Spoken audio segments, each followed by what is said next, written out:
Hey guys, stay tuned to the end of this video for some really cool P.O. Box gifts, including these lovely little pins. The American and Welsh flags. We'll be wearing them during the video. So see you at the end of the video to show you some of these really cool gifts. See you in a second. Hey! Hey, hi. Welcome to the Natasha and Debbie show. Hello. That's brutal. Just two patriotic girls. So please don't take us the wrong way.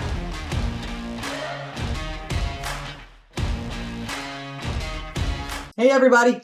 Hi. Hope you all had a Merry Christmas. Yes, absolutely. Today is in the UK and Canada, maybe at other places, don't know, is Boxing Day. Boxing Day. With the Dukes. We still don't really fully understand what that is. We have a box. small idea of what it is. So happy Boxing Day to you. Here in America, it is the day after. Sunday. Yeah. Just the day after. Just Sunday. We hope that this will be an extra gift to you today, this video. We hope that you'll enjoy this one. We decided to pick a little bit of a lighthearted, just more of a, not try to have a little more fun. Not so serious. No history. No deep learning. Not right this moment. We'll come back to that. We'll get back to that later. Exactly. As always, guys, please like the video. Please consider subscribing to the channel. But before you consider subscribing, please go back and check out our past videos and make sure that you want to become a part of our family before you subscribe. We take the family part very serious. And definitely go back and check out the video we just did the other day on the World War I Christmas truce. It was incredibly impactful to us. We had not known. So touching. Yeah, we learned a lot. Yeah. And I had my own little Christmas miracle because of that video. So I know a lot of people didn't get to see it because it didn't pop up for some reason in the notifications. That was the other thing I want to make sure I brought up too. If you do subscribe or you are subscribed, make sure you have your notifications turned on. Yes. That is a very big deal because a lot of people have been like, I haven't gotten the notification. And then we found out later they didn't have them turned on. So turn those on so you don't miss anything. Having said that, today's video is going to be 10 American words that completely confuse Brits. Yep. So let's first find out if this even does confuse you. We have no idea what words he's going to pick here. And would love to know in the comments section if these are words that you know. Heck, we might even know. Might be something so simple. Hopefully they're good words. Could confuse us. But we thought we'd pick this for you guys today for a nice lighthearted video. So let's get into 10 words, 10 American words that completely confuse Brits. And again, let's find out if they really do. All right, let's do it. Let's see what they are. There are some American words that Brits just do not understand. It's like a different language. So today, we're going to look at 10 of the most confusing American words.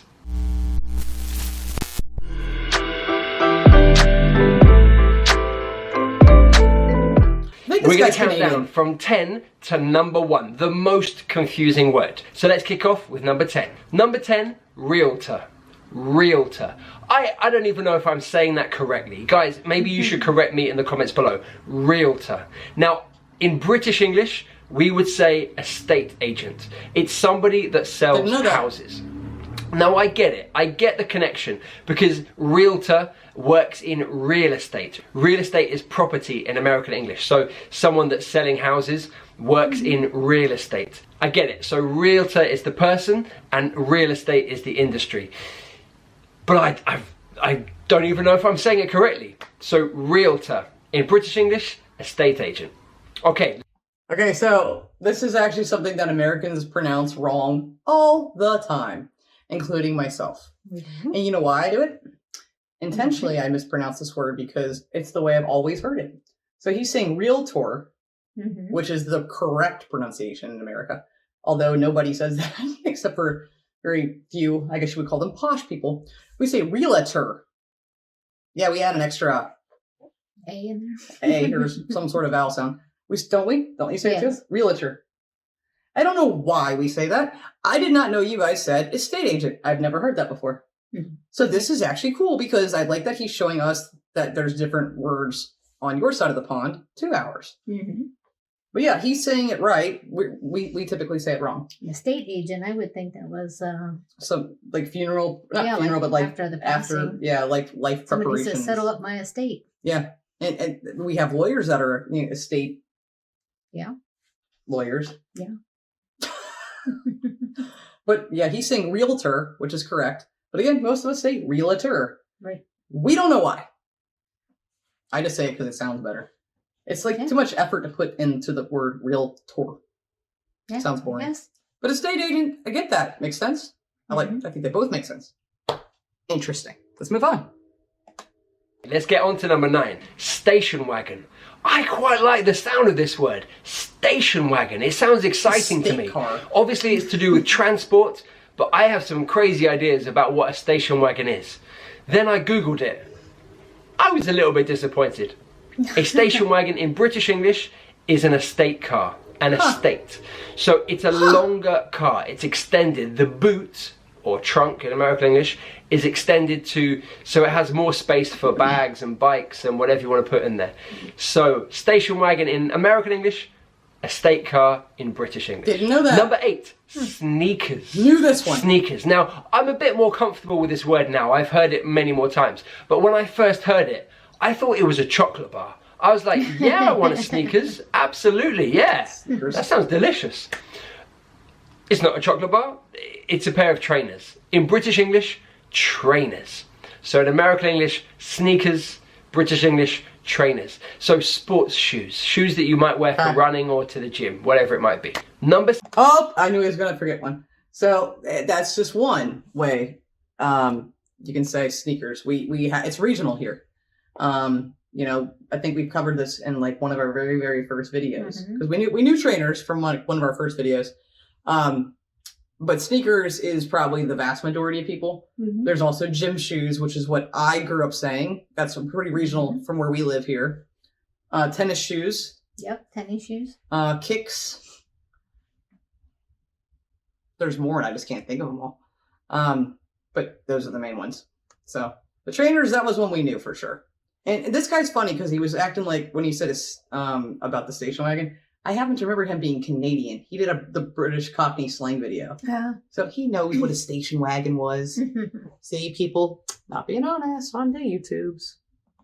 So sports shoes. Shoes that you might wear for running or to the gym, whatever it might be. Number 7, cilantro. Or in American English, cilantro. Cilantro. Yeah, that's my pronunciation. Cilantro. Apologies. So, cilantro in British English is coriander. It's the herb that we use in cooking. So American English, cilantro. British English, coriander. I still kind of get that one confused. I have to kind of think. Cilantro? Okay, alright, yeah. Okay, yeah, it's coriander. I remember. Sticking with Hold on. So cilantro is how Americans would say that.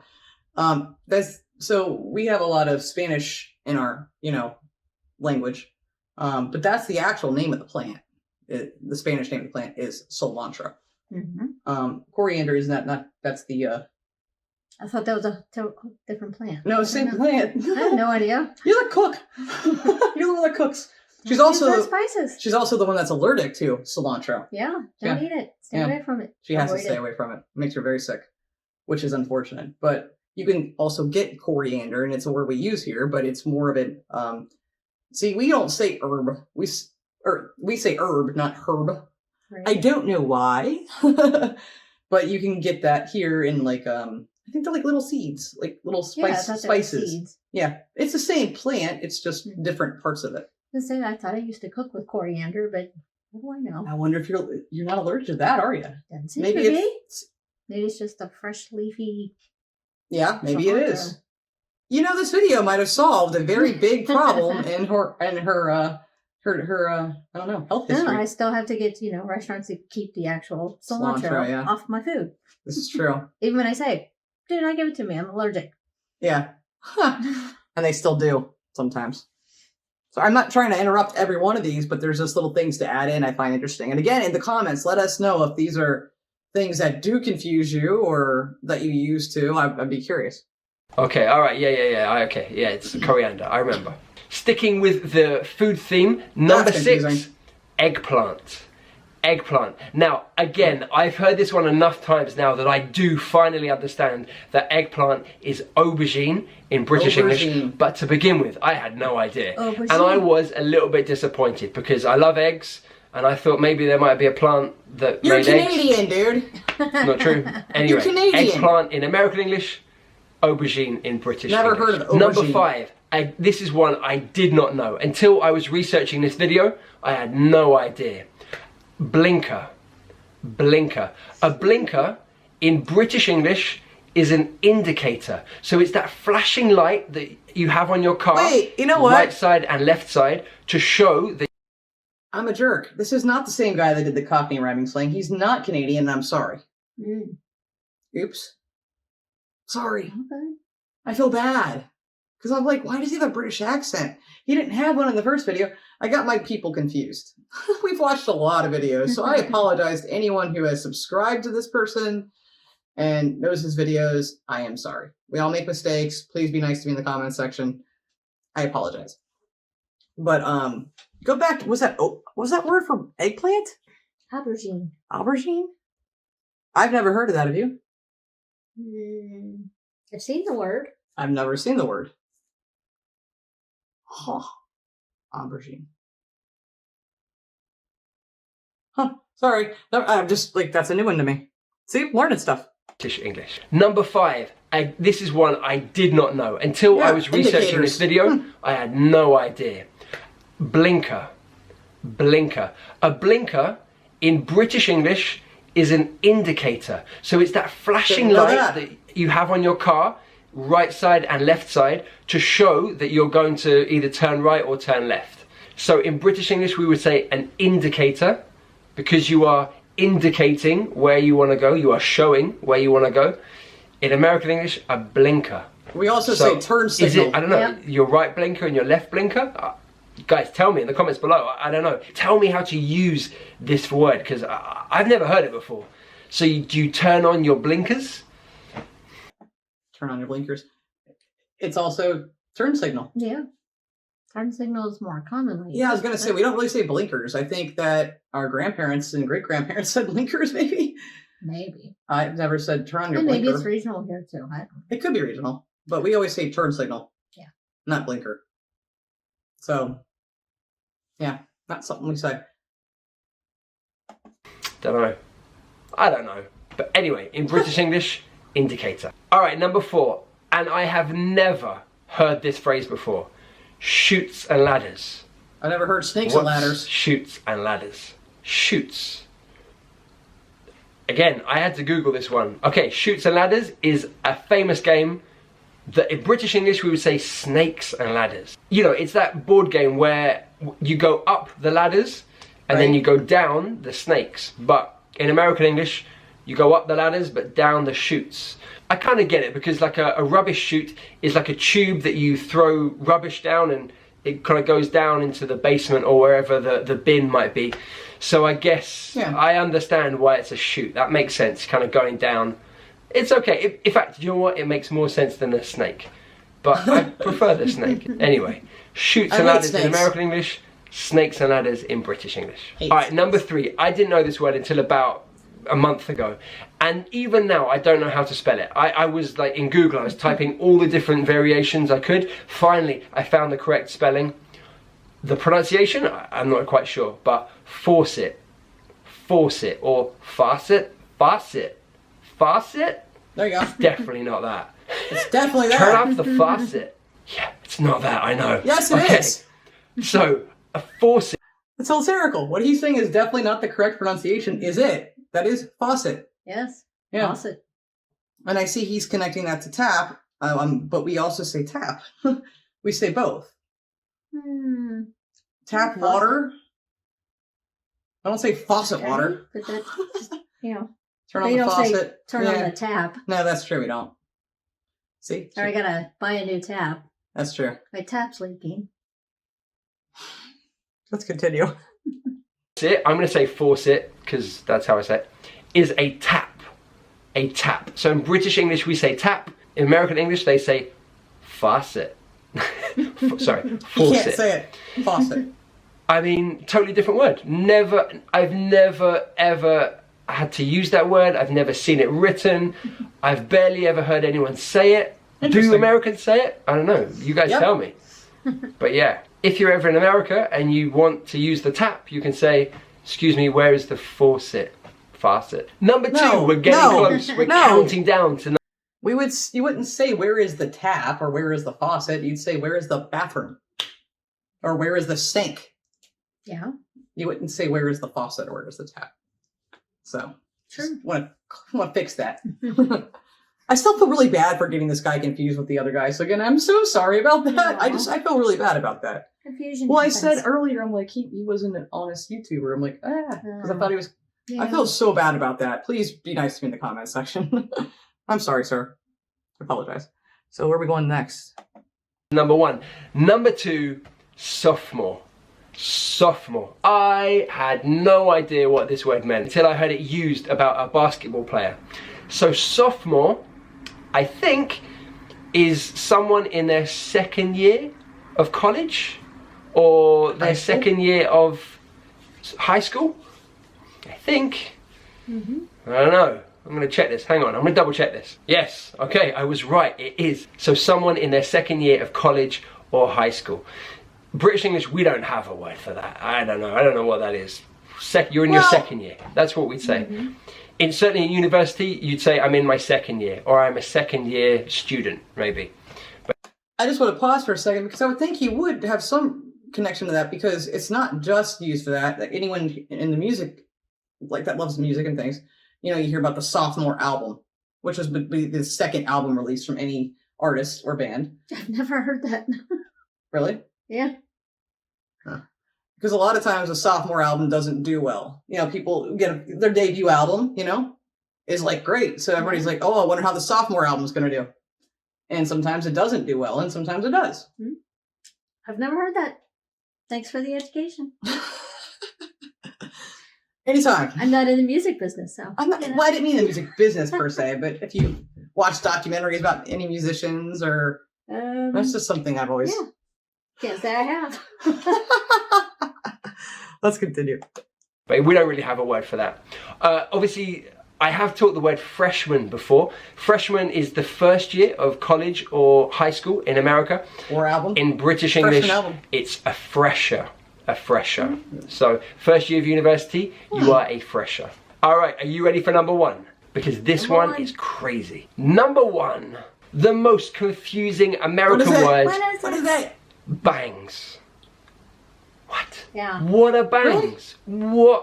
What on earth are bangs? I had to find out. I had to research it. I had to Google it. And I found out what bangs are. In British English, we would say a fringe. A fringe. It's when you have hair down here like this. I was so confused about how you use it because in British English, we would say a fringe. So she has a fringe. But in American English, there's no there's no article. So she has bangs. So there's no article, but it has an S. But it's not countable, it's uncountable. Oh, so confusing. He's bothered by this one. So, I love your bangs means I love your fringe. Okay, all right. So if I went to the hairdresser, I would say in British English, can I get a fringe, please? Can I get a fringe? But in American English, what would you say? Can I get bangs? I guess, Yes. right? Can I have bangs? Yes. I don't know. I'm so confused. When I first heard that, I was like, that's crazy. Because bang, like, to bang a drum, you bang a drum, you make a noise. Or I heard a bang, it's like a loud sound. But bangs... He's bothered by this. Very much. Whoa. Alright, so you can see why these 10 words, in British English, we don't even use these words. So they're super confusing when we hear them. Once you learn them, then you're alright. So, hopefully now you guys, if you're ever speaking to someone using American English, or you're over in America, you will know what these 10 words mean. Amen, brother. And that's the end of that video. Again, I apologize to him and any of his subscribers for confusing him with the other guy. I don't know why I did that. I have no idea. So I'm so very sorry. So back to the bangs and the fringe thing. I didn't know what the word fringe meant until we were watching Fleabag. And they kept saying, so you guys remember Debbie's a hairstylist here. Yeah, we can come closer now. And as a hairstylist, I mean, has anyone ever asked you for fringe? Oh, wow. Really? Yeah. That's pretty cool to know. Come over here. Or it's bangs and fringe. Sometimes women use the term to describe the fringe through the sides, not necessarily just the top front bang area. Gotcha. Yeah, so we were watching Fleabag and they kept saying French, and I'm like, what is it? The one guy came up to the main character and he's like, oh, I like your fringe. You finally got fringe. And I'm like, what is he talking about? Because fringe to me is like, you know, like, I don't know how to explain it. You know what I'm trying to say. Frilly edge of the blanket. Yeah, frilly edges of the blanket. But I would love to know what you guys' thoughts are on the video. Those words were interesting to me. Learning your version. Did they confuse you? Yeah, like hearing the different ones that can I look back through these chapters real quick? Oh, cool. So like chutes and ladders, snakes and ladders. I'm still shocked by that one. I didn't know snakes. And then what was station wagon called? A state car. Never heard of it, a state car. So I mean, a lot of stuff we learned. Yeah. But let us know what you did. If you guys liked it, again, please like the video. And of course, consider subscribing to the channel. But please go back and watch our previous videos. And we will be back on Wednesday, hopefully. And we'll have our final video of the year. I know. Oh, no. The last video of this year. So in the comment section, if you have any last minute requests, let us know what they are. And we'll take a look and see if we can get accommodate. that in. That's right. Now we're going to go from this to some P.O. Box gifts that we're excited to show you. And we're sorry we're late on a lot of these. As you know, there's been a lot going on with us. So we're going to get out to you as many as we can. Now, you had something you wanted to say about all the greeting cards and the really we have cool received notes. so many cards and notes. We can't possibly show all of them, but thank you. But we love them so much for every card that it was sent. We appreciate it. Yes. Thank you. Yes, thank you, thank you, thank you. And we've actually gotten a lot of coins too. Yes. A lot of sixpences and other things. And unfortunately, I can't show those all to you as well. A lot of those came with cards, and I thank you for all of them. Please don't think that, oh no, she didn't need it. I love them. I appreciate them. We're actually a couple of them here, but thank you guys so very much. Anything that we receive from you is a blessing. Huge. And we appreciate everything that was sent. Well, let's start with our pins that we got. We got these, the Wales and American flag pin, which we thought was like the coolest thing ever. And that came from our friend Tony Blackwell. And Wales. So thank you so much, Tony. We appreciated these. We were really excited when we opened these up because we didn't have anything with the Welsh flag, and now we do. These from our friend in New Zealand, Talitha. I always think I say your name wrong. I hope I didn't. But Talitha, she sent us some Kiwi Speak book with an actual kiwi, because you guys know I love birds, even though I still don't understand how that's a bird. Yeah. We'll drop them. We don't understand. Well, they don't have wings, and they don't fly, but they're birds, and I think they're cool and fascinating. I just still don't get how they're birds. But then she sent us this cool book too that we've been looking through a little bit, and it's pretty fun. And it's funny because some of the stuff is very American, like you reckon? Something we would say here. It's a Southern thing, you would say. And we appreciate that gift very much. Thank you. And then this beautiful robin. You guys have the coolest looking robin. Ours are boring. Well, ours are boring. Put the glasses on. And this came from Steve Holford, and which is super sweet because he sent a bunch of coins. He sent us a couple sixpences, a farthing, and a crown. And he informed me that a crown is worth 5 shillings, which is pretty cool. So we appreciate this very much. And this is going to go into my collection of coins that I now have, and I'm very grateful to have. I never mentioned this, but my grandpa, who is the male love of my life more than anything, was a very avid coin collector. And I have a very tiny fraction of his coin collection. And he would be so moved that I was unintentionally carrying on the tradition, but in a different way. But this is actually really, really neat and really cool. And I appreciate every little coin we've received, which brings us to the next from Jeff Jarvis. Check this out. What? How neat is this? And then like seeing Winston Churchill in the back. That's so cool. This is the complete set of British coins used before the change to decimal currency or coinage. How neat is this? This is so cool. So thank you so much for that. That is just the neatest thing. And there's things in here like you got the robin on the farthing, which is so cool. Ah, love it. These are just great. Show you a couple cards that we can show you here. This was a Christmas card. This is so pretty. I have an ornament on our tree that has a K on it for my mom that looks almost identical to this. It's insane. But this came the card from Lily, Dawn, and Nick, or is it Lily Dawn? I'm sorry, I'm not sure. I think it might be Lily Dawn and Nick, which is super cute. And they are from Somerset, and look what they gave us.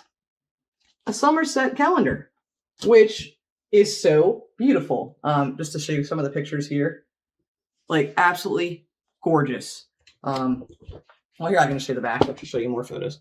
But we've already looked through this several times. We've actually already put it up and have been using it. But we appreciate this so much. Thank you so much for sending this to us. We needed a calendar for next year. Yes. And this is cool because it has all the different UK like holidays and different things going on over there. And it also has our US stuff too. Mm-hmm. I got worried at first when I was looking through it. So the holidays. I was like, oh no. Like, when's Flag Day? No, I didn't really care when Flag Day was. But no, it's just really cool that it has all that information. And Somerset is even cool to me because that is also a city in Kentucky, which is very close to where my grandmother was born and raised. Yeah. So there's a connection. Somerset, Kentucky. Yeah. So these are cool. I'll let you show while I read. This came from George Westwater in England. Yeah. You know me well if you send me Freddie stuff. You know I love it. I'm a happy girl. Thank you so much, George. He sent a note and he just said, really enjoying your videos. Keep up the good work. By the way, handwritten. I love them. Please find enclosed some Freddie Mercury merchandise for Natasha, knowing she has a passion for one of the greatest singers ever. Amen.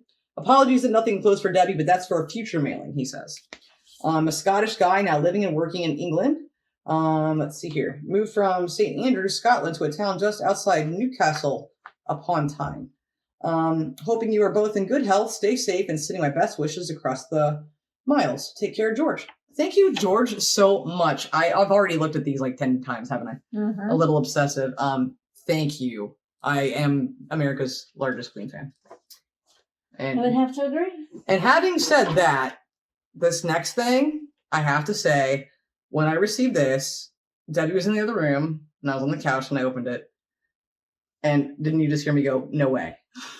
No way. And then she didn't move. And I came out into the living room, and she was still jaw dropped. Literally, staring. Jaw was still dropped. And so I actually went out the day this next thing showed up that evening and got a babysitter for Tyson and went and got it framed. So to Paul Kelly, wow. I can't believe you sent me this, but I'll read the note. He's from Manchester. And he says, Dear Natasha and Debbie, just sending you a Christmas card from England. I hope you don't mind, but I've enclosed, show it, my concert stub from the very last Queen concert with Freddie. Yeah, it's the Nebworth concert stub. I could not believe. So I got it framed. And then the back's really cool too, because you can see like all the information, directions, and parking and all that. I am absolutely blown away. I never in my life thought I'd see one of these in person, let alone own one. Let me see my little stand there. So when got this framed, and we actually keep this on the stereo next to my Queen book and Elvis book, so everyone can see it. And I tell everybody that's come in the house now, you have to see this. This is definitely probably my most prized possession as far as anything I own Queen related now, for sure. So Paul Kelly, thank you. That is a huge gift that I would love to say. I wish I could say I can't accept this, but I'm accepting it and very graciously accepting it. So thank you so much. And I mean, everything that you guys send to us is so. And wow, you guys have been so generous. Yeah, it's just so kind. The fact that you guys think of us at all, like, just moves us. Yes. You know, she and I will just read a card together and we'll both get teary-eyed. It's like, wow, they really care about us. And just please know that we care too. Thank you so much for everything that you guys have sent. Literally from all the gifts, the cards. Yes. And even a simple message. Yeah, his handwritten notes. We love those. They're so personable and they mean a lot. Everything has truly meant a lot to us. Thank you so much. Thanks for thinking of us. Yes. Yeah, we appreciate it. We really do. It really it moves us very deeply. So thank you guys. Yes. So that's all for today's episode. We really hope you liked it. And again, we'll see you Wednesday. Until then, we'll see you one more time before the end of this year. That's right. One more time. That's right. Until next time. Have a great Boxing Day. Bye. Bye-bye.